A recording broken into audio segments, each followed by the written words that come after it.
All right, guys, welcome to the December safety meeting. Hope everyone had a good Christmas. Everyone's doing well. All right, so today we're going to be doing some respiratory training, some respiratory cleaning, and we're going to be going over some XRS stuff. Okay, so inhalation is a major route of exposure. When you guys are up on the tank and you guys are breathing in the fumes, it's not really good for you guys. This respirator can eliminate contaminants, and it can reduce the safe level of ventilation and other control measures. You must use a respirator to keep from inhaling the contaminants. Respirators are among the most important pieces of protective equipment we have when we're working with hazardous stuff. Our stuff isn't super hazardous, but still, guys, if we were hauling hydrochloric acid, you guys would be wearing them. And, you know, even on the day where we're loading hot acid, you guys might as well put it on. Okay. All right, pre-test. What type of pressure is maintained by sending a continuous flow into the face? Is it negative back pressure, neutral pressure, or positive pressure? Positive, you're flowing into it.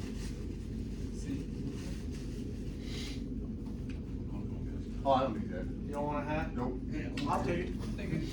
Wayne stuck his hand up first. All right, very good. I already had a hat anyway. All right, so I didn't have one. Kevin is wearing a respirator that cleans the air he breathes as he inhales. It does this by drawing in air through the cartridge. What type of respirator is Kevin wearing? Is it an atmosphere supplying respirator? Which A filtered air respirator? D. Who said it first? You said it first? An imaginary respirator. All right. It is D, a filtered air respirator. Very good. Okay, so what are we up against, guys? Your airways are very susceptible to airborne hazards. In fact, the open possibility for hazard substances to easily enter your body and lodge your respiratory tract through your respiratory tract into your circulatory system to damage the organs and systems. I mean, if we're inhaling that gas, it's not good. Like I said, if we were hauling a little more dangerous stuff, we would be really on it, and I think we should be on it anyways, just because, I mean, you guys are up on top of those tanks. You guys know what it's like. You guys can't breathe when it's fuming. So I recommend wearing your respiratory equipment as you guys see fit. Okay, so one of your biggest allies is your respiratory equipment. Inhalation hazards, dust, infectious agents, fibers, hot or cold air, fumes, mists, vapors, gases, oxygen deficiencies. Okay, so we should all know that some of the hazards, you know, it can be odorless, it can be colorless. It doesn't have to be a yellow cloud to know that you probably shouldn't be running into that.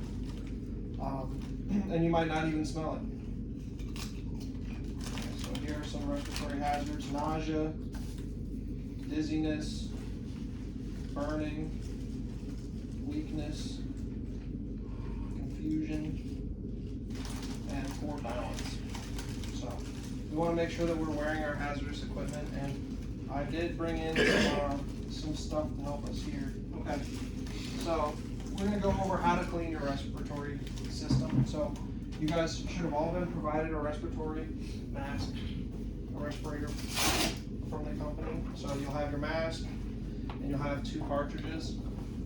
I'd recommend getting new cartridges once every year, depending on if you use them or not. I mean, if you're just using them for a fit test, you probably don't need new cartridges, but you want these to be clean. So if they smell, or you know, they look black, or you can't breathe air through them, it's time to get new ones. Now, how long do those last? The guys over at Amron said it was like 8-hour filters. I don't think they're. It depends on the type of gas you're using or the type of stuff you're trying to block. So as long as it's, you know, still breathable and still doesn't smell like the chemical you're breathing in, it's good to use. So it's kind of on your own judgment there. I think that's right. It depends on the particle sizes and the volume of quantity that's being sucked through them. You know, it's just like any air filter. I went up top one time over at Amron. That stuff would knock you out up there. It's bad, so make sure you guys have this on hand. And I got some bags here that's gonna help you guys keep them in a little better condition. I know, you put them in your truck or you put them in the back of your trunk and they just roll around, but we're gonna try and keep these things clean, so when it comes to your day for fit tests, you're ready and you got them clean. And typically you should wash them every time you use them. So even if it's a fit test, I'd probably wash it after just because you don't know what kind of germs are in there. And I'm gonna demonstrate on how to clean it. So there's a piece right here on the nose, you'll take that off. It's three pieces. So you got the nose piece, and then you got the mouth piece that just pulls right off, just like this. And you see these little rubber inlets on there, you leave those on. If you see a crack on them and it looks like it's not holding, let somebody know, we'll get you guys new ones.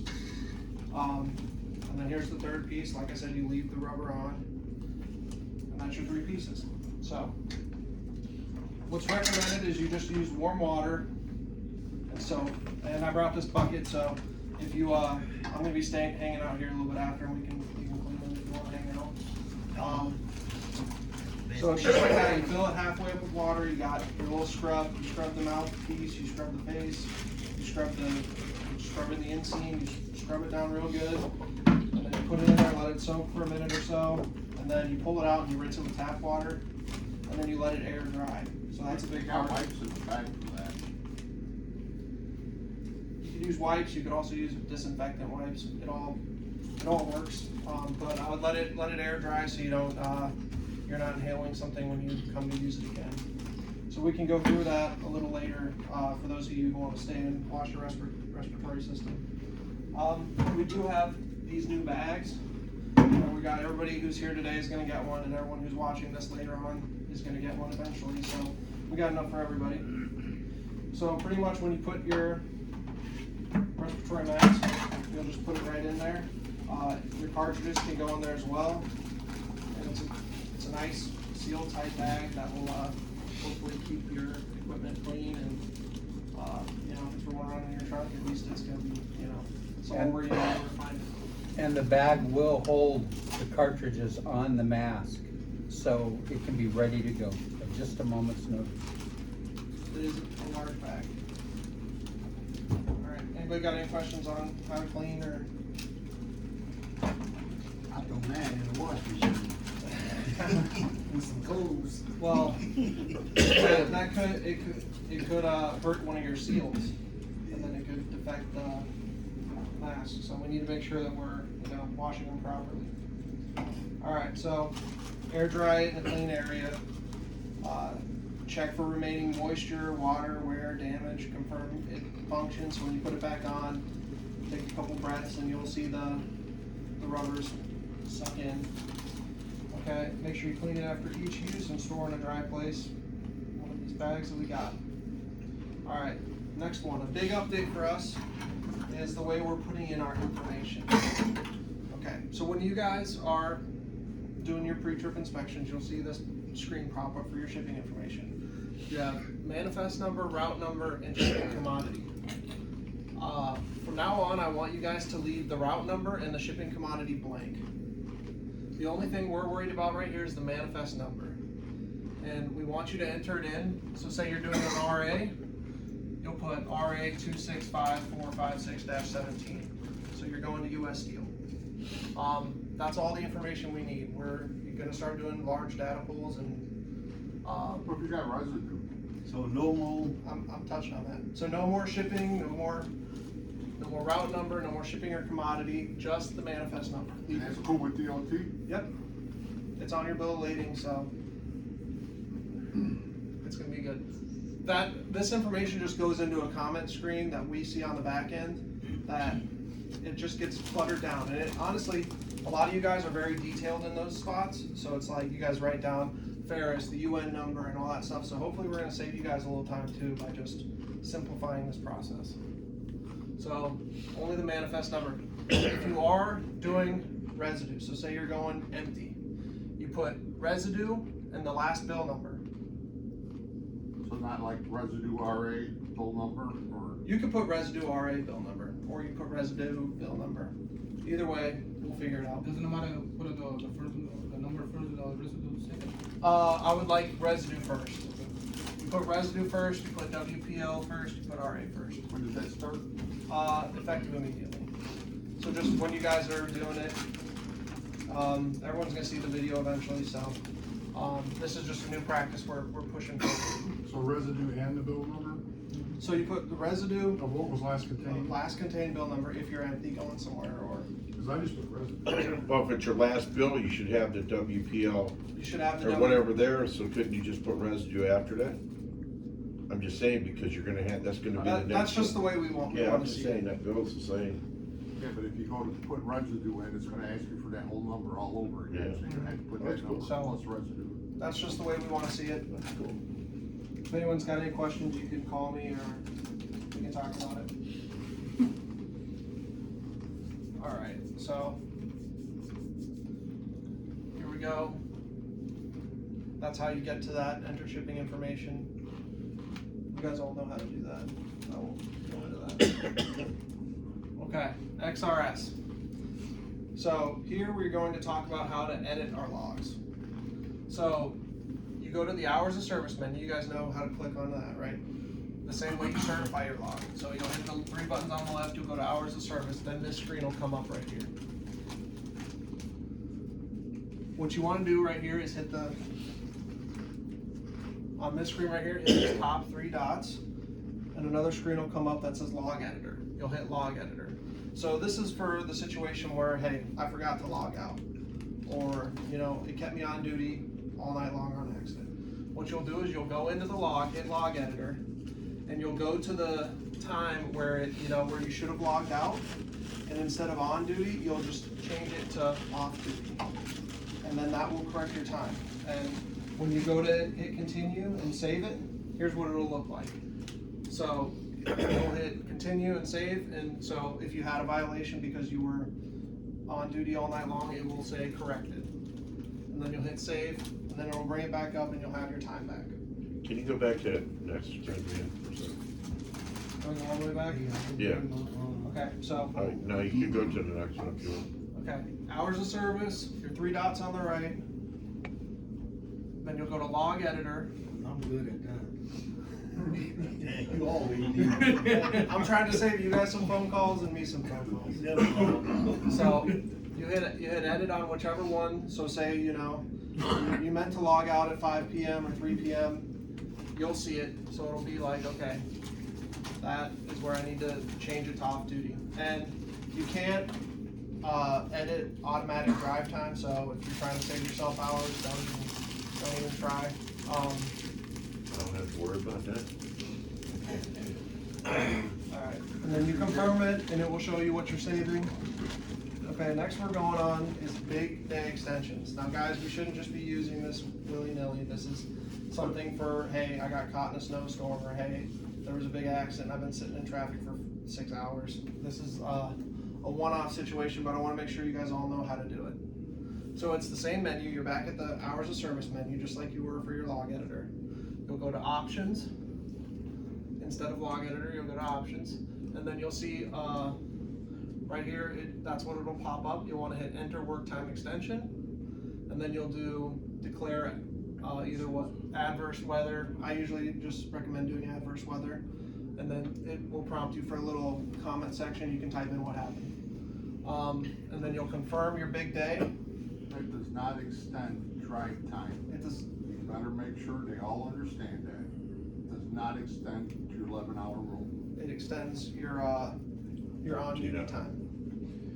Okay. Well, we ain't been having no adverse weather so far. Yeah, we've been very fortunate. Okay, if anybody's got any questions on that, they can just come see me, we can talk about that too. Alright, remember guys, grease your fifth wheels. You know, Allen Special. those things stick, we need to be doing proper pre-trip inspections, and this is something I'd like to include. You guys all know where the grease is. It takes what, 5-10 minutes to drop hook and grease your fifth wheel? We need it done, guys. We don't want any of these simple things missed and causing big accidents. Don't drop if you're loaded. Don't drop it if you're loaded. Avoid that. Okay. Make sure we're watching out for hot loads. We've been doing pretty good about this now that we've got some RA built in. It's part of us, part of the plant, but make sure you're watching for it. Use your heat guns. All right. Next thing I want to talk about is we've been looking at hours and drive time. So, guys, you can only work 14 hours. So don't make a big habit of it. And another big thing is when you are unloading, you can't be off duty. Well, I wonder who's doing that. You have to be on duty. Okay, from the moment you punch in, you're on duty. And the closer that XRS can reflect your ADP, your punch in, the better. So if you punch in, do your pre-trip, log into the truck, you're fine. No one's ever gonna look at you. But it's when, you've been logging off duty and you got, 15 hours of work time on ADP and you got 6 hours of drive time with no on-duty time. It just raises questions. If a DOT officer pulls you over and he sees that you have 15 hours on your ADP paycheck, you're screwed. Well, sorry to interrupt. How you were going into that, to show them how to get into the logs. Mhm. I had a DOT cop my last inspection going down to Terre Haute. He was looking for that, to make sure I knew how to get into it. So just to let all you guys know, make sure you know how to do that. Okay, well, that's why we're here. We're here to learn. All right. Make sure we're reporting any spills, guys. Make sure we're doing our SDI scale tickets. I know a couple of you guys are probably going to Newport this weekend. Scale tickets, we need them. All right. All right, thank you guys. Short meeting. Hope you guys have a great New Year. Where do we get our bags in?